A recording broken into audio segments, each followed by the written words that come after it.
The Galactic Council had long since written off Sector 7 Terra as a curiosity of evolutionary dead ends. 250 years had passed since humanity's last transmission rippled through the cosmos, a desperate plea for contact, for acknowledgement, for a place among the stars. The Council had listened, debated for precisely 4 minutes, and ultimately dismissed Earth as technologically primitive and culturally unstable. In the grand archive of the Council's central nexus, humanity's file gathered digital dust alongside thousands of other species deemed unworthy of integration. The galaxy moved on. Empires rose and fell. Trade routes flourished across 1,000 worlds. And Earth remained silent. Ambassador Kreltok of the Vaxian hegemony was the first to notice the anomaly. His 4 eyes widened as the reading scrolled across his neural interface during a routine session of the Council. Every monitoring station along the outer rim had detected it simultaneously, a transmission from Sector 7 Terra. Not a transmission, actually. Thousands of them. Millions. Impossible, Kreltok breathed, his translator converting the phrase into 17 languages for the assembled delegates. They're everywhere. The holographic display erupted with light. Red markers blossomed across the star map like a plague, each one representing a human vessel. They weren't approaching Council space tentatively or requesting permission to enter controlled zones. They were already there. Ships orbited trade stations, mining colonies, and agricultural worlds. Humanity hadn't asked for a place at the table. They'd pulled up chairs at thousands of tables across the galaxy. How? Demanded Chancellor Vrix, her crystalline form refracting the crimson emergency lighting that now bathed the chamber. Our sensors detected nothing. No warp signatures, no quantum disruptions, no... Because they don't use warp technology, interrupted Dr. Yenna, the Council's chief xenotechnologist. Her tentacles danced frantically across her console. I'm reading the signatures now. It's something else entirely. They're folding space itself, creating stable corridors through dimensions we haven't even theorized yet. The main view screen flickered to life. A human face appeared, weathered, scarred, with eyes that had seen far more than 2.5 centuries should allow. Captain Maria Chen of the UESS Perseverance looked at the Council with an expression that wasn't quite a smile. Honorable members of the Galactic Council, she began, her voice carrying the weight of generations. Humanity thanks you for your silence. It taught us everything we needed to know.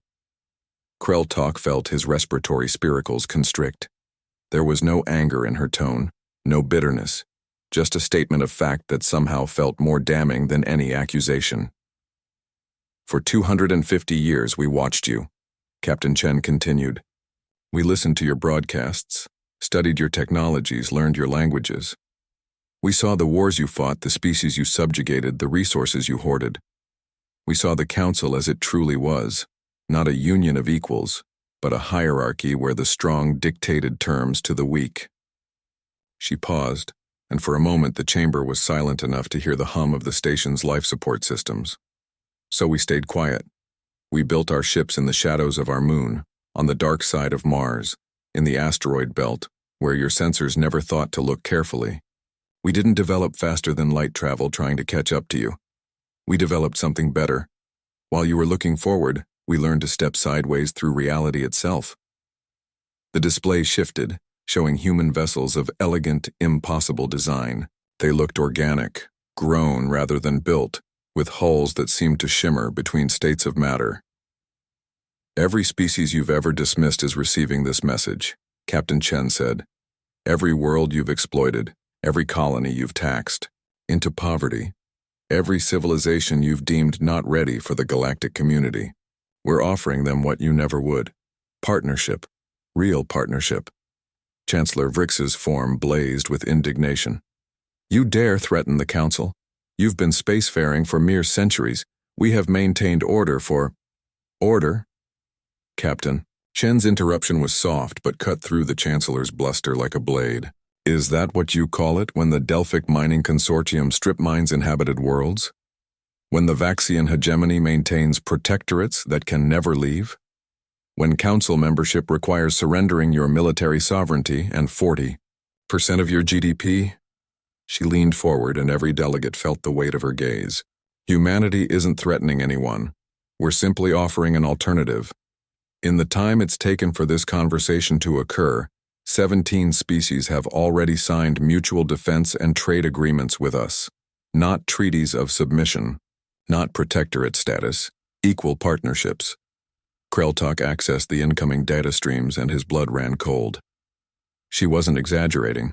The Council's authority was hemorrhaging by the second as world after world announced new alliances with humanity. We learned something during our silence, Captain Chen said, her expression finally softening into something that might have been pity. We learned that the galaxy doesn't need rulers. It needs neighbors. It needs species willing to share knowledge, freely, to defend each other not out of obligation but genuine kinship, to lift each other up rather than maintain artificial hierarchies. The view screen split into dozens of frames, each showing a different species. Many of them names Kreltok recognized from the Council's primitive species list. All of them stood beside human representatives, and all of them looked more hopeful than afraid. The Council can maintain its territory, Captain Chen concluded. We have no interest in conquest, but know this, the galaxy is bigger than your borders, and it's been waiting for someone to offer something better than what you've provided. Humanity stayed silent until we had something worth saying. Now we've spoken. The transmission ended. In the silence that followed, Kreltok watched his datapad explode with emergency alerts. 3 more species had declared independence from Council protectorate status. 2 major trade worlds had closed their ports to Council vessels pending renegotiation of tariffs. A dozen minor civilizations were requesting immediate contact with human diplomats. The galaxy hadn't ended. But it had shifted, fundamentally and irreversibly. Earth had stayed silent for 250 years, and in speaking they'd changed everything.